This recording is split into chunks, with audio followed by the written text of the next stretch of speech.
সম্মানিত ভিউয়ার্স, আসসালামু আলাইকুম। সবাই কেমন আছেন? আশা করছি ভালো আছেন। একাদশ শ্রেণীতে ভর্তির আবেদনের পূর্বে যে একটি অ্যাকাউন্ট রেডি করতে হবে, অর্থাৎ সাইন আপ করতে হবে, এটা কিন্তু বাধ্যতামূলক। যাদের অ্যাকাউন্ট নেই অবশ্যই আবেদন করার পূর্বে অ্যাকাউন্ট রেডি করে আবেদন সম্পন্ন করতে হবে। যদি আপনি অ্যাকাউন্টটি রেডি না করতে পারেন তাহলে কিন্তু আপনি আবেদনটি করতে পারবেন না। আর অবশ্যই হতে হবে সেই অ্যাকাউন্টটি সঠিক নিয়মে এবং নির্ভুলভাবে। যদি কোনো ভুল তথ্য হয়ে যায় তাহলে কিন্তু আপনার জন্য একটি সমস্যার কারণ হতে পারে। অবশ্যই নির্ভুলভাবে সঠিক তথ্য দিয়ে একটি অ্যাকাউন্ট রেজিস্ট্রেশন করবেন। তাহলে চলুন কিভাবে আপনারা অ্যাকাউন্ট রেজিস্ট্রেশন করবেন সে বিষয়ে পূর্ণ ধারণা দেই। প্রথম অবস্থায় আপনারা খেয়াল করেন যে কোনো একটি ইন্টারনেট ব্রাউজার আপনারা ওপেন করবেন।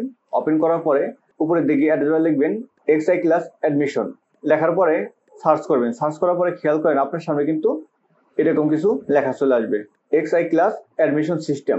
আপনি এই লেখাটা পেয়ে যাবেন এবং এখানে একটি ক্লিক করবেন। এখানে ক্লিক করার পরে আপনাকে এই ধাপে নিয়ে আসবে, অর্থাৎ অ্যাডমিশন সাইটে আপনাকে নিয়ে আসছে। এটা কিন্তু মূল সাইট, এছাড়া কিন্তু বিকল্প কোনো সাইট নাই একাদশ শ্রেণীতে ভর্তি আবেদনের জন্য। সর্বপ্রথম আপনি খেয়াল করেন এখানে আছে লগ ইন করুন। আমি লগ ইনে একটি ক্লিক করছি। খেয়াল করেন লগ ইনে ক্লিক করার পর আমার কাছে চাওয়া হয়েছে এখানে ইউজার আইডি এবং পাসওয়ার্ড, অর্থাৎ ইউজার আইডি পাসওয়ার্ড দিয়ে লগ ইন করে আপনাকে প্রবেশ করতে বলা হচ্ছে। যদি আপনার আইডি পাসওয়ার্ড সেট হয়ে থাকে তাহলে কিন্তু আপনি এখানে আইডি এবং পাসওয়ার্ড দিয়ে লগ ইন করতে পারবেন। যদি আপনার আইডি পাসওয়ার্ড সেট না হয়ে থাকে বা না করে থাকেন তাহলে আপনাকে সর্বপ্রথম কাজ করতে হবে এই সাইন আপ। তারপর কি লেখা আছে, আপনার কি অ্যাকাউন্ট নেই, অর্থাৎ যাদের অ্যাকাউন্ট নেই তাদেরকে এখানে সাইন আপ করতে হবে। অর্থাৎ প্রত্যেকটি স্টুডেন্টকে সাইন আপ করেই আবেদন করতে হবে। সাইন আপ ব্যতীত কোনোভাবেই আপনি আবেদন সম্পন্ন করতে পারবেন না। এখন আপনি খেয়াল করেন আমি এখানে সাইন আপে একটি ক্লিক করছি। ক্লিক করার পরে আমার সামনে একটি ফর্ম আকারে একটি ড্যাশবোর্ড চলে আসছে, অর্থাৎ এখানে কিছু তথ্য চাওয়া হয়েছে, ব্যক্তিগত কিছু তথ্য যেটা আপনার কাছে আছে। খেয়াল করেন রোল নাম্বার, এটা আপনার রোল নাম্বার, অর্থাৎ আপনার এসএসসির রোল নাম্বারটা এখানে লিখতে হবে। বোর্ড, এখান থেকে আপনি যে বোর্ড থেকে পাস করছেন সেই বোর্ডটা এখানে সিলেক্ট করে দিবেন। তারপরে আছে পাশের বছর, অর্থাৎ আপনি কোন সালে পাস করছেন সে সালটাকে এখান থেকে সিলেক্ট করতে হবে। আমি আর একটা জিনিস আপনাদের ক্লিয়ার করে দিচ্ছি, যারা 23 সালে পাস করছে তারা কিন্তু আবেদন করতে পারে, যারা 24-এ পাস করছে তারা কিন্তু আবেদন করতে পারে, এবং যারা কারেন্ট এই যে 2025 সালে পাস করলো তারা এখানে আবেদন করতে পারবে। অর্থাৎ 3 সালের প্রার্থীগণ এখানে আবেদন করতে পারবে। আমি 2025 সাল দিলাম।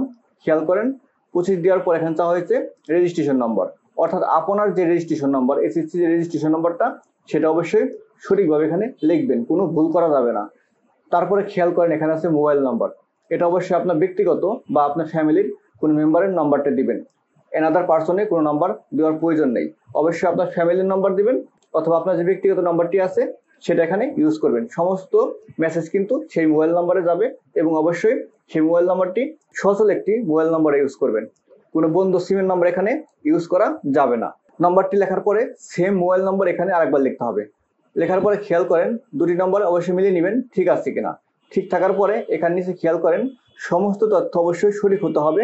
মোবাইল নম্বরের স্থলে আপনার নিজের অথবা ঘনিষ্ঠ কারো মোবাইল নম্বর ব্যবহার করবেন, কেননা মোবাইলে এসএমএস এর মাধ্যমে আপনার অ্যাকাউন্টের পিন পাঠানো হবে। লক্ষণীয়, একই মোবাইল নম্বর একাধিক অ্যাকাউন্টে ব্যবহার করা যাবে না। যদি আপনারা 2 ভাই বোন হন সাপোজ, তাহলে কিন্তু একজনে নিজের মোবাইল নম্বরটা দিবেন, না থাকলে একজন পিতারটা দিবেন, একজন মায়েরটা দিবেন অথবা আরেকজন ভাইয়েরটা দিবেন। অবশ্যই ভিন্ন নম্বর হতে হবে, একই নম্বর দিয়ে দুটি আবেদন করার কোনো সুযোগ নাই। সবকিছু একবার ভালো করে চেক করে দেখবেন কোনো ভুল আছে কিনা, যদি ভুল থাকে সংশোধন করে নেবেন। সব ঠিকঠাক হওয়ার পরে আপনি খেয়াল করেন নিচে আছে আমি পড়েছি এবং বুঝতে পেরেছি, এখানে এটি ক্লিক করবেন। এখানে ক্লিক করার পরে আপনার এই অংশটি কিন্তু এরকম একটি কালার চেঞ্জ হয়ে যাবে। চেঞ্জ হওয়ার পর এখানে লেখা আছে কি সাইন আপ, এই সাইন আপে একটি ক্লিক করবেন। এই সাইন আপে ক্লিক করার পরে আপনার একটি আইডি এবং পাসওয়ার্ড তৈরি হবে, অর্থাৎ আইডি এবং পিন নম্বর তৈরি হবে। সেই পিন নম্বরটি এবং আইডিটি আপনার এই উপরের দিকে এখানে দেখা যাবে, পরবর্তী ধাপে নিয়ে যাবে অটোমেটিক, এবং সেই ধাপে আপনাকে আইডি পাসওয়ার্ড শো করবে। অবশ্যই সেই আইডি পাসওয়ার্ডটি সংরক্ষণ করবেন যাতে ভবিষ্যতে আপনি ব্যবহার করতে পারেন। এটা কিন্তু কোনোভাবে হারানো যাবে না, অবশ্যই নিজ দায়িত্বে সংরক্ষণ করে রাখবেন। আপনি আইডি পাসওয়ার্ড পেয়ে যাওয়ার পরে লগ ইন করবেন পুনরায়। খেয়াল করেন এই লগ ইনে ক্লিক করার পরে আপনার এখানে লগ ইন অপশন নিয়ে আসবে, ইউজার আইডি এবং পাসওয়ার্ড। আপনি যে আইডি পাসওয়ার্ডটি পেলেন সেই আইডি পাসওয়ার্ডটি সঠিকভাবে এখানে লিখবেন। লেখার পরে এই লগ ইনে ক্লিক করবেন। লগ ইনে ক্লিক করার পরে আপনাকে অ্যাপ্লিকেশন সাইটে নিয়ে যাবে, অর্থাৎ আপনি একটি প্রোফাইল রেডি হবে, সেই প্রোফাইল আপনাকে নিয়ে যাবে। আপনি সেখান থেকে আবেদন করতে পারবেন এবং পেমেন্ট সম্পন্ন করতে পারবেন, অর্থাৎ 3টি ধাপ। এই আবেদনের 3টি ধাপ। সর্বপ্রথম আপনার কাজ হচ্ছে অ্যাকাউন্ট তৈরি করা, তারপরে স্টেপ হচ্ছে আবেদন করা, তারপরে স্টেপ হচ্ছে পেমেন্ট সম্পন্ন করা। এই 3টি ধাপই 3টি ভিডিও হবে। আমি শুধু প্রথম ধাপে অ্যাকাউন্ট সম্পর্কে একটু ধারণা দিলাম আপনাদের। এরপরে আবেদন কিভাবে করবেন সে বিষয়েও একটি ধারণা দিব। এরপর আরেকটি ভিডিও দিব পেমেন্ট কিভাবে করবেন। অবশ্যই আমার চ্যানেলটি সাবস্ক্রাইব করে পাশে বেল আইকনটি বাজিয়ে রাখবেন, এতে করে সকল ভিডিওগুলো সবার আগে আপনার কাছে পৌঁছে যাবে। ধন্যবাদ, ভালো থাকবেন। আবার আসবো আপনার জন্য নতুন করে একটি ভিডিও নিয়ে।